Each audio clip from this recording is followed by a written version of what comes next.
My name is Merle Gross. I'm in Chicago, Illinois, interviewing Frank Barwich.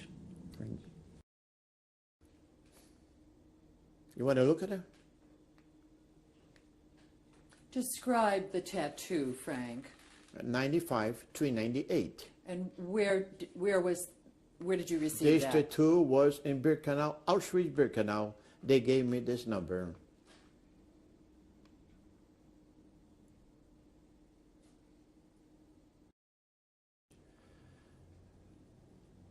And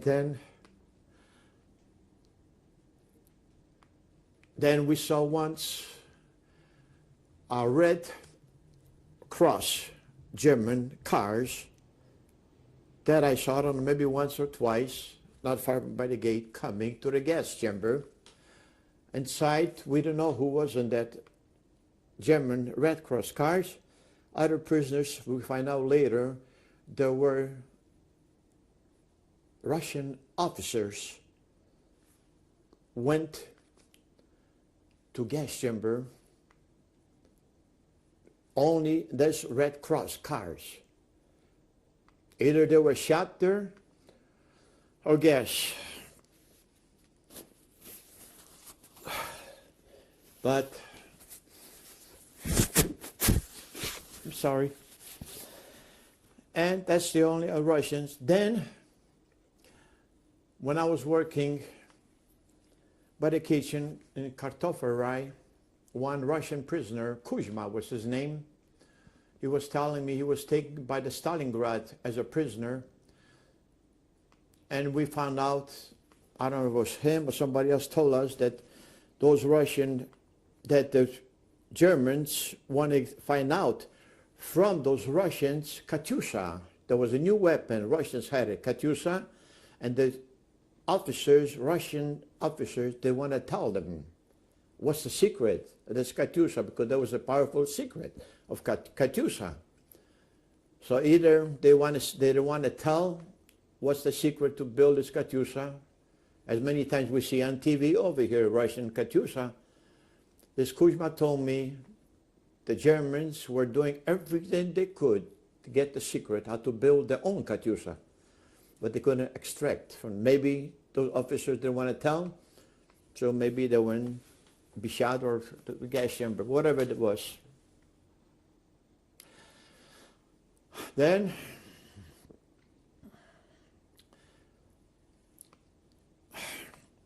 we had a Sonderkommando in Auschwitz-Birkenau, Jewish Sonderkommando, who was burning and take those dead corpses in Auschwitz-Birkenau. Germany created Jewish Sonderkommando only from the Jewish prisoners. They had to be strong, they were well fed, they had plenty of food, and they had special barrack, and every day they had to go to crematoriums there and burning corpses, mostly of them are Jewish prisoners and babies. And the word came to us on Birkenau from those under commando. Somehow it came through to us that when they were gassing Jewish prisoners in the gas chamber, women with the children, they said they put almost 2,000 in that one gas chamber. That's the way they put it. I don't know if they have, I didn't count them, but that's what the talk was. And 2,000 men in another crematorium. When they were dead, Jewish commando, Sonderkommando, had to separate and put them in the oven, one by one, burn them. So the thought was, when the mother was dying with the baby couldn't get no air. The mother was dying with the baby was holding the mother. That's how they told us. They couldn't separate the baby from the mother, and they're dead, so they had to use axes, separate them and put them separately in the oven.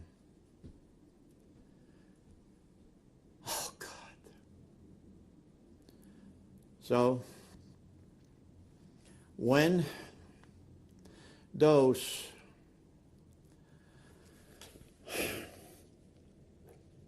Sonderkommando was working for a few months, once in a while, they were taking them on the trucks, different place, and they were creating new Sonderkommando from only Jewish prisoners. And we got the news they were probably liquidated them Sonderkommando someplace else. So there will be no witnesses. That's the way we got this news in Birkenau.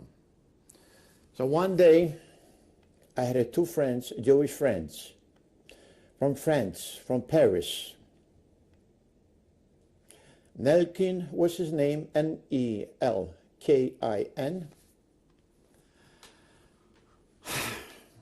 And the other one was Wiener, Wiener. We were working by kartoffels, kartoffel, right? That means peeling potatoes. They were my good friends. We were talking about politics. Only three of us. I didn't trust no other prisoner. I trust them and they trust me. And I was telling him about America. Nelkin, Wiener, someday I'm going to invite you to Chicago. If I survive, you invite me to Paris. I gave them hope, and they gave me hope. Frank, we're going to give you the best wine. They liked me. They were so good friends to me. And one day, Nelkin, I'm different black. Nelkin came to me and he said, Franz, they call me Franz. Name is Frank. Franz, he came from his barracks special to me. He said, Franz, they select me to Sonderkommando. I knew what that meant. I knew what that meant. He was so sad, he put his head down. I couldn't say nothing. He didn't cry, I couldn't cry. I didn't see no prisoner crying in Birkenau. We couldn't cry. And then he walked away, sad, and I knew what it meant. Then I'm going to talk about Wiener now. When he walked away, I never saw him again. If he survived, they took him away, another one, because later they transported me to another camp, to Buchenwald, but it was later. I didn't see him. I couldn't go to his barrack, the Sonderkommando, talk to Nelkin, because the sign was streng verboten. That means very strong. Verboten, that means and you're not allowed. That's German, streng verboten. Barwich, please continue telling about your friend Wiener. Okay. My next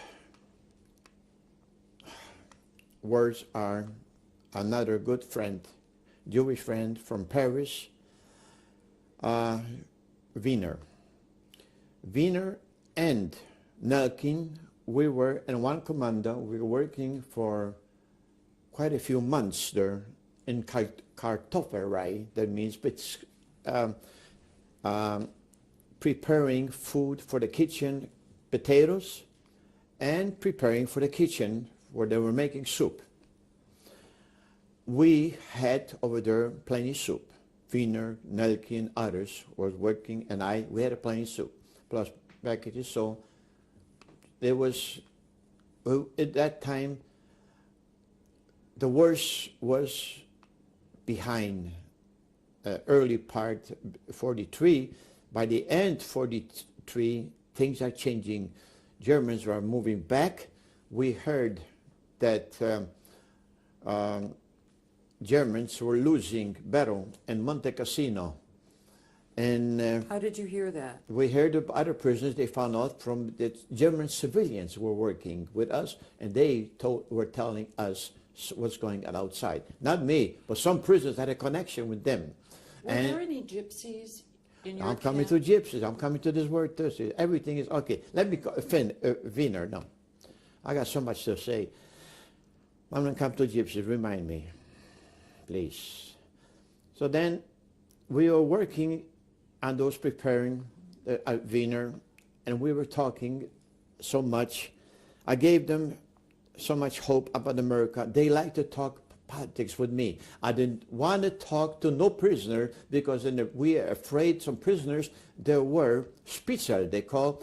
There was something, is you talk politics, they could go to the capo to SS, and then they'd be called to main Auschwitz against the wall, be shot over there. Nobody knows. They call only numbers of those prisoners. Number this and this, coming with me to Auschwitz to politische Abteilung. That's the way. Political department. And over there was a wall, and they were shooting against the wall prisoners. So being there, and we quietly, nobody in here, we talk about politics. They trust me and I trust them. That's why one night we were preparing potatoes and other stuff for the kitchen, Wiener and me. That happened. Nelkin was on day shift, but it happens once in a while at night. And Wiener was selected, and they select me to prepare for the kitchen for the morning. Other prisoners are going to come and be cooking there. And we were preparing there all night. They allowed us to go to the barracks and sleep a daytime.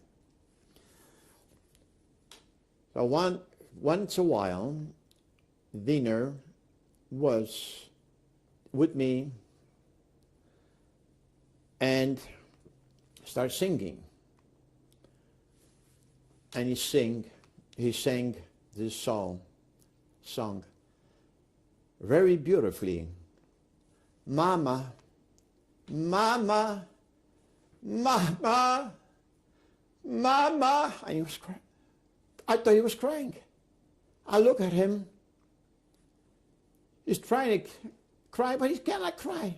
So he so loud, mama, mama. I don't want to ask him, is your mother went through a gas chamber? I don't want to ask him because it would be painful for him. Then he started working, preparing for work. This I will never forget. The poor Wiener, that's why Jewish people are suffering, because they over here, Wiener here, but others, nationalities, only one person is here. Other nationalities, Poles, Russians, others, only one person from the family in a concentration camp. Here, Jewish people, they lost almost all families. That's why I'm telling the people, others, if somebody say anti-Semitism, the Jewish people were suffering the most. That's why when I'm saying somebody saying anti-Semitism, I'm telling they were the ones that suffering the most. When I'm telling about those children suffering there, they stop right there. They have no nerve because they know that my nerves are already getting high because I know what they're suffering. And then, coming back to Wiener, he couldn't work no more like he was supposed to. So we were working till we prepared everything. Then the day crew was coming for others, and they let us go. I was thinking many times, ask him about his mother, your family. Nelkin didn't want to say, Wiener didn't want to say, they never did want to talk. Only Wiener singing about Mama. That's the only thing. He expresses from his chest, his pain, way out. And he turned to the way to crematoriums. I look at there. He had a special way to the crematorium singing, Mama, Mama. The man was suffering, not only himself, he was suffering by his mama. I am the witness I'm willing to testify this in court under oath, the highest court. I don't care. That's the truth. That's the way it was. Not so many prisoners. I was there a year and a half. Year and a half. The worst part was the first 1943. 42, number 42 was the worst yet.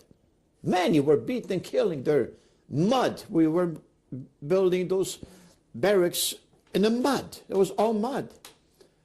That was the worst part. But when the Germans were losing the war, by the end of 43, they were rushing with Jewish transports to the crematoriums. Here they're losing, here they're rushing. A lot of transports are coming. Were there other incidents? And they were saying that we were in a camp. We got all this information from other prisoners. Maybe the Sonderkommando had somebody that told us between 14 or 15,000 prisoners, yes, Hungarian Jews, a day and night.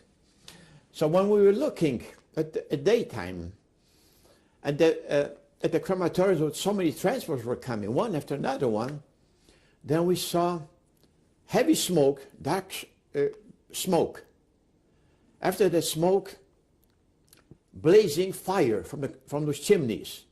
So the prisoners are telling from their fat, which were burning, fat was burning, and from the fat was burning, blazing fire. But first, dark smoke, and the smoke was coming to us, and we had to inhale that, live with this.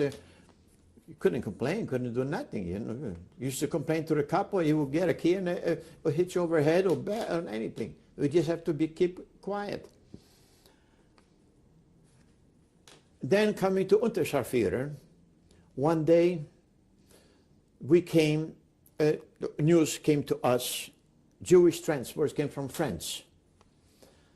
And when the Jewish transports came from France, this Zugang, they call, there was one Unterscharführer, he was very, very terrible.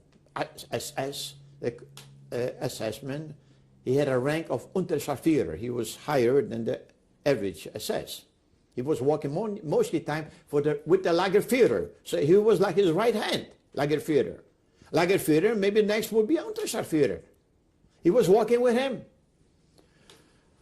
So this Unterscharführer was by the crematoriums, and then we got the news that Jewish ladies were there by crematoriums, and Unterscharführer or SS tell them, you have to undress and go to there and get a different clothing and be working with the prisoners, because you see those prisoners with others. A lie, nothing but lie. Some of them were segregated because there was a Mengele, they saw he was called not Mengele, but he was a SS doctor, and this SS doctor, they called him Angel of Death. He had his hand on his chest, and with his finger, other transports had to come to him, and his finger had a point on this road, on the other road. Who he selected on the road to camp, he selected with the finger. That means finger means left, dead or alive.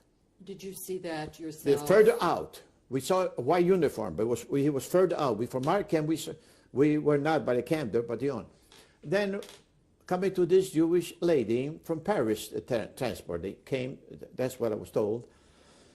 And he told this lady that you have to undress too. She said, no, I'm not going to undress in the front of the man. So he got furious. She grabbed his gun and she shot him. Whose gun? That lady's from Paris, Jewish lady. Whose gun did she grab? Grabbed his Unterscharführer, and she shot him, she killed him. It's in my testimony. It is in my testimony. It's in my testimony to Justice Department, to American government. And you heard about this how? We heard this next day what happened. Then this Lagerführer, who was in charge, all this, he had on his arm black band as a mourning for this friend, his friend, Unterscharfer, but he was dead already. And she was shot too.